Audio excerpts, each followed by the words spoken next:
If you pull out a premium rewards credit card right now, you probably feel pretty smart. You tap the heavy metal plastic, you get your 2% cash back, you earn a free business class flight to Europe, and you think to yourself, you are beating the system.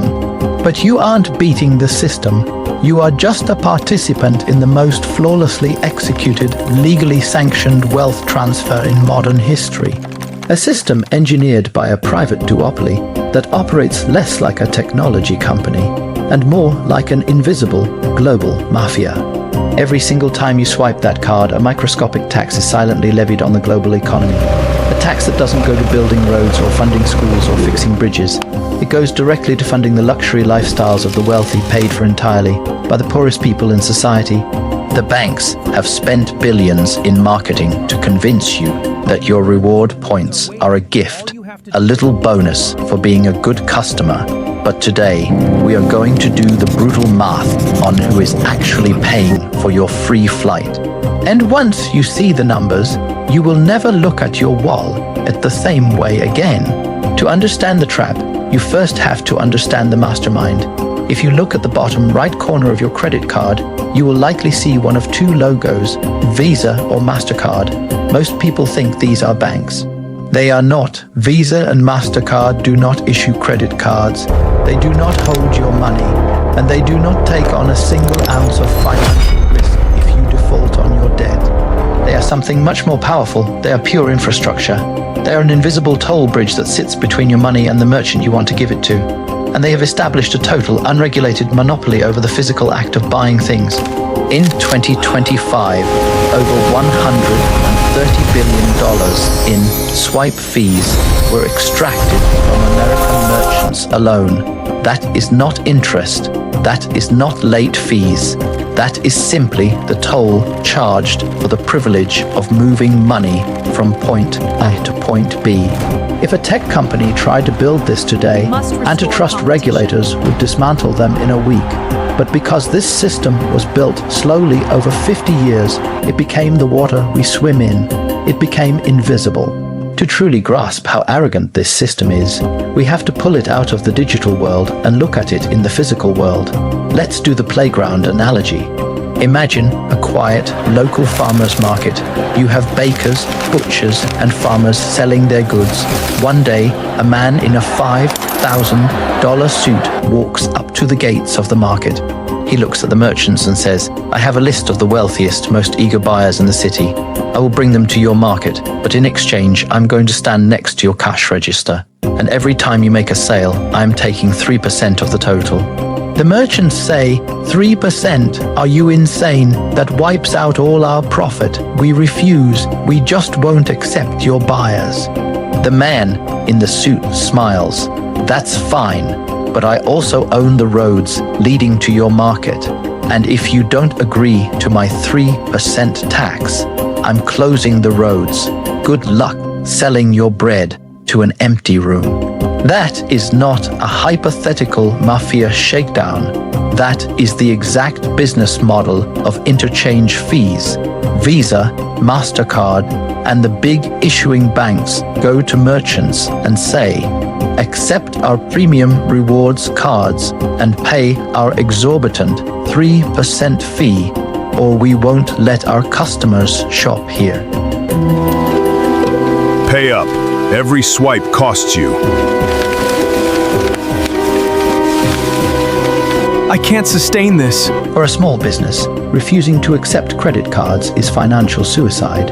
So they accept the extortion, they sign the contract, but the merchant isn't going to just absorb that massive loss. Here is where the math gets absolutely devastating.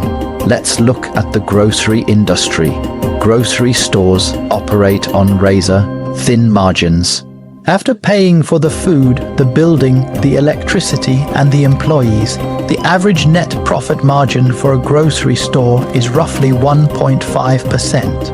Now a customer walks in and buys $100 worth of groceries using an ultra-premium metal travel rewards card. The bank instantly hits the grocery store with a 3% swipe fee. Do you see the paradox? The grocery store's profit is 1.5%. The bank's fee is 3%. The bank, corporate entity sitting in a glass tower 1,000 miles away that did not grow the food, did not ship the food, and did not stock the shelves, makes twice as much profit on a gallon of milk as the farmer and the grocer combined. The merchant literally cannot afford this. If they just absorb the 3% fee, they go bankrupt. So, what do? They raise their prices. They raise the price of the milk, the bread, and the eggs by 3 to 4% across the board to cover the cost of the credit card tolls. The cost of your free reward points is baked into the sticker price of every single item on the shelf. And this is where the genius of the financial trap turns into a moral tragedy, because the grocery store cannot legally charge two different prices based on how you pay. The inflated price applies to everyone. Imagine a single mother working 2 jobs who doesn't qualify for a premium rewards card. She walks into that same grocery store. She picks up the exact same gallon of milk.